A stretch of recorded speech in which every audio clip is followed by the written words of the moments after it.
अच्छा या बुरा व्यक्ति की प्रवृत्ति है, लेकिन सवाल यह है कि क्यों और कैसे कोई व्यक्ति अच्छा या बुरा बन जाता है। वहीं इससे भी जरूरी चीज यह है कि अच्छा इंसान कैसे बने। आज संसार में चारों ओर बुराई ही बुराई है। दंगे, फसाद, लड़ाई झगड़े, हत्या और आपराधिक कामों से जुड़ी खबरों की कोई कमी नहीं है। इसका कारण है इंसान का बुरा बनना। जब इंसान की प्रवृत्ति बुरी हो जाती है तो संसार भी बुराइयों से भर जाता है। आज की कहानी जो मैं आपको सुनाने वाला हूँ उसमें आपको ये पता चलेगा कि क्यों कोई व्यक्ति बुरा बन जाता है और बुरे काम करने लगता है। साथ ही इस कहानी में हम ये भी जानेंगे कि एक अच्छा इंसान कैसे बने। तो चलिए कहानी शुरू करते हैं। इससे पहले कि आप इस कहानी में खो जाएं, इस चैनल को सब्सक्राइब जरूर कर लें। एक गांव में एक शातिर चोर रहता था। पूरा गांव उस चोर के बारे में जानता था, लेकिन इसके बावजूद भी कोई उसे पकड़ नहीं पाया। उस शातिर चोर ने अपना संपूर्ण जीवन चोरी करने में लगा दिया।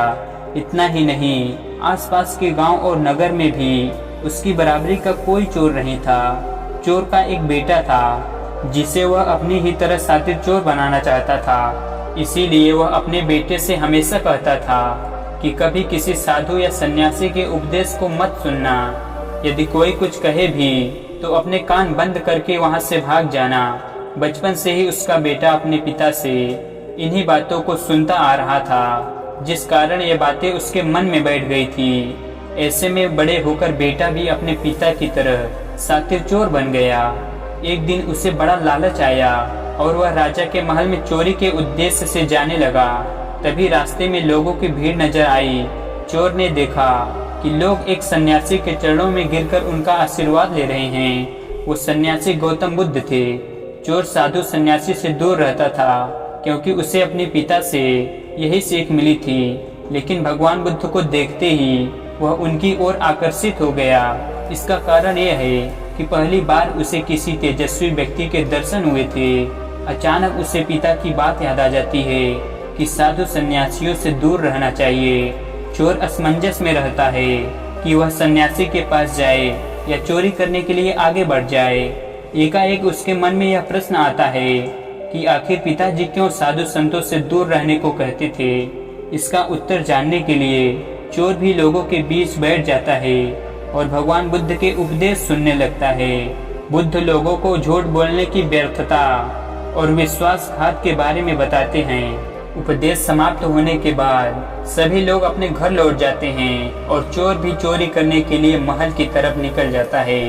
लेकिन पूरे रास्ते वह यही सोचता रहता है कि क्यों न एक बार उस सन्यासी के उपदेश में कही बातों को मानकर देखा जाए। इस तरह से वह चोरी करने के लिए महल की दीवार से कूदने के बजाय महल के द्वार से अंदर जाता है। उसे देख महल के द्वारपाल उसे रोकते हैं और भीतर जाने का कारण पूछते हैं। तब चोर कहता है, मैं चोर हूँ और महल में चोरी करने जा रहा हूँ। द्वारपाल उसकी बातें सुनकर हंसने लगे और कहते हैं, जरूर यह महल का सेवक या नौकर होगा और हमसे मजाक कर रहा है। यह सोचकर वे उसे महल के अंदर जाने दे देते हैं। महल के अंदर जाने के बाद चोर खजाना रखे तिजोरी के पास पहुँच जाता है और तिजोरी को तोड़कर धन और आभूषण को पोटली में भरकर भागने लगता है। तभी उसकी नजर महल के रसोई पर पड़ती है। रात होने के कारण सभी सो रहे होते हैं और रसोई में कोई नहीं रहता है। चोर को जोरों की भूख लगी थी, इसीलिए वह रसोई में जाकर पेट भर खाना खा लेता है। इसके बाद चोर वहां से जाने लगता है।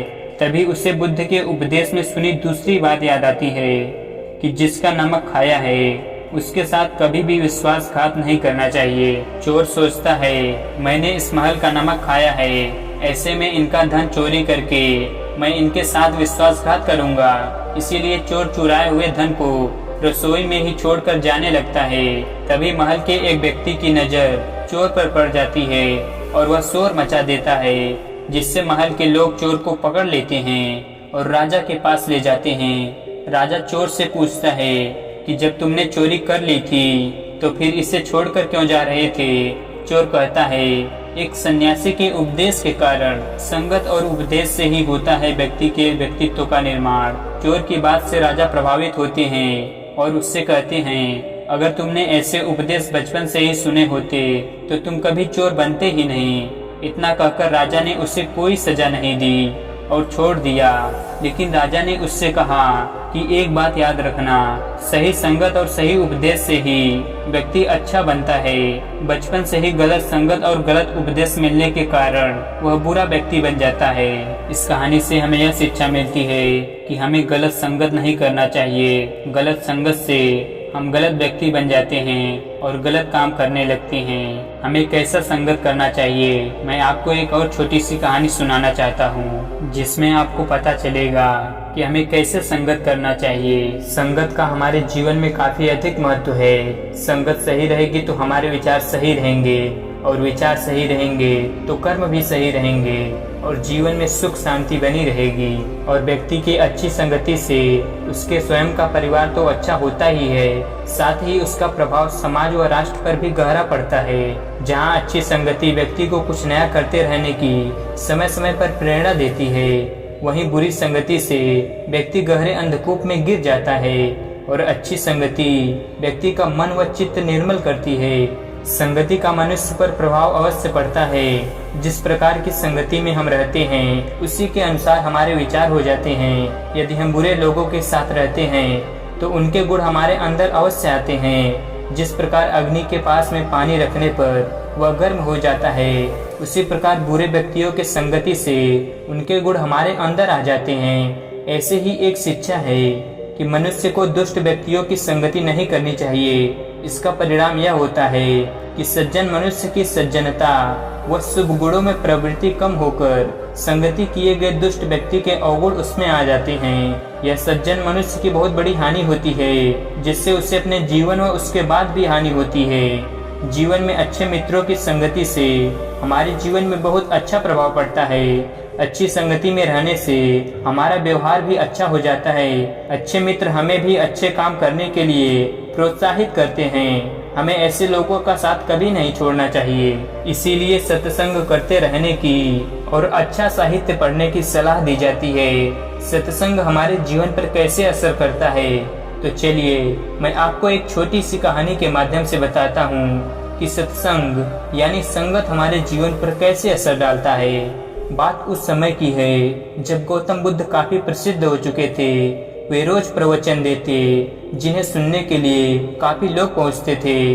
प्रवचन सुनने एक लड़का रोज आता था। वह गौतम बुद्ध की सारी बातें ध्यान से सुनता था।